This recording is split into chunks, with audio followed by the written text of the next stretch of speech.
దేవుని నామమున అందరికీ వందనాలు. సంఖ్యాకాండము 19వ అధ్యాయం. యెహోవా మోషే అహరోనులకు ఈలాగు సెలవిచ్చెను. యెహోవా ఆజ్ఞాపించిన ధర్మశాస్త్ర విధియేదనగా, ఇశ్రాయేలీయులు కళంకములేనిదియు మచ్చలేనిదియు ఎప్పుడును కాడిమోయనిదియునైన ఎర్ని పేయను నీ యొద్దకు తీసుకొని రావలెనని వారితో చెప్పుము. మీరు యాజకుడైన ఎలియాజరుకు దానిని అప్పగింపవలెను. ఒకడు పాలెము వెలుపలికి దాని తోలుకొనిపోయి అతని ఎదుట దానిని వధింపవలెను. యాజకుడైన ఎలియాజరు దాని రక్తములోనిది కొంచెము వ్రేలితో తీసి ప్రత్యక్షపు గుడారము ఎదుట ఆ రక్తములో కొంచెము 7 మారులు ప్రోక్షింపవలెను. అతని కన్నుల ఎదుట ఒకడు ఆ పేయను దహింపవలెను. దాని చర్మమును, మాంసమును, రక్తమును, పేడయును దహింపవలెను. మరియు ఆ యాజకుడు దేవదారు కర్ను, హిస్సోపును, రక్తవర్ణపు నూలును తీసుకుని ఆ పేయను కాల్చుచున్న అగ్నిలో వాటిని వేయవలెను.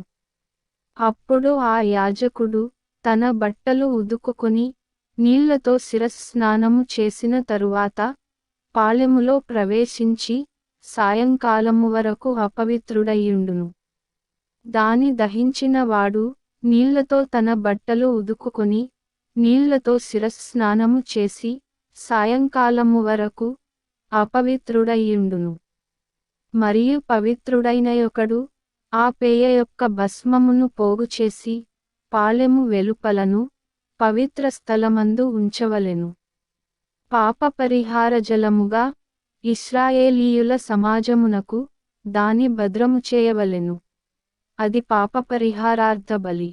ఆ పేయ యొక్క భస్మమును పోగుచేసినవాడు తన బట్టలు ఉదుకుకొని సాయంకాలము వరకు అపవిత్రుడయ్యుండును.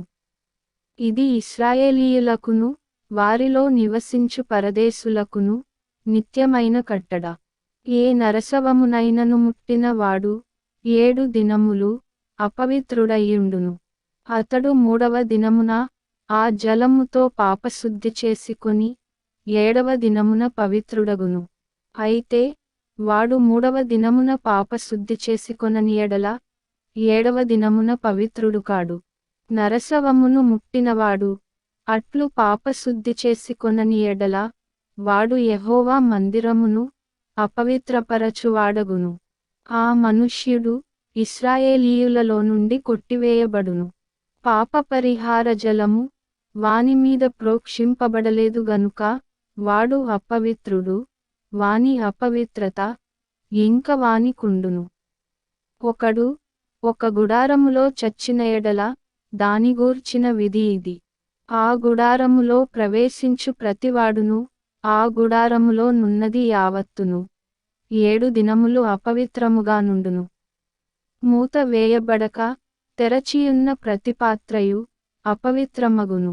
బయట పొలములో ఖడ్గముతో నరకబడిన వానినైనను, శవమునైనను, మనుష్యుని ఎముకనైనను, సమాధినైనను ముట్టువాడు 7 దినములు అపవిత్రుడయ్యుండును. అపవిత్రుని కొరకు వారు పాపపరిహారార్థమైన హోమభస్మములోనిది కొంచెము తీసుకొనవలెను. పాత్రలో వేయబడిన ఆ భస్మము మీద ఒకడు పారు నీళ్లు పోయవలెను.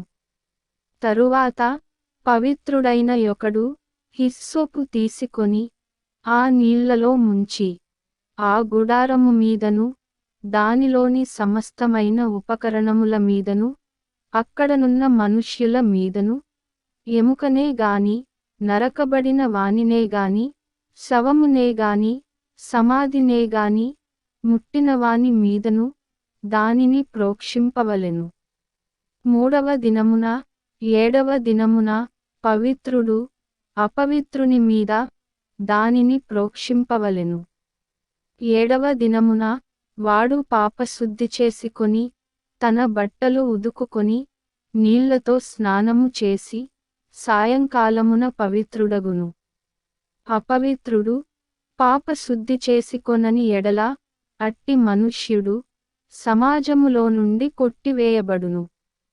వాడు యెహోవా పరిశుద్ధ స్థలమును అపవిత్రపరచెను. పాపపరిహార జలము వాని మీద ప్రోక్షింపబడలేదు. వాడు అపవిత్రుడు. వారికి నిత్యమైన కట్టడ ఏదనగా పాపపరిహార జలమును ప్రోక్షించువాడు తన బట్టలు ఉదుకుకొనవలెను. పాపపరిహార జలమును ముట్టువాడు సాయంకాలము వరకు అపవిత్రుడైయుండును. అపవిత్రుడు ముట్టునది యావత్తును అపవిత్రము. దాని ముట్టు మనుష్యులందరూ సాయంకాలము వరకు అపవిత్రులయ్యుందురు. ఆమేన్.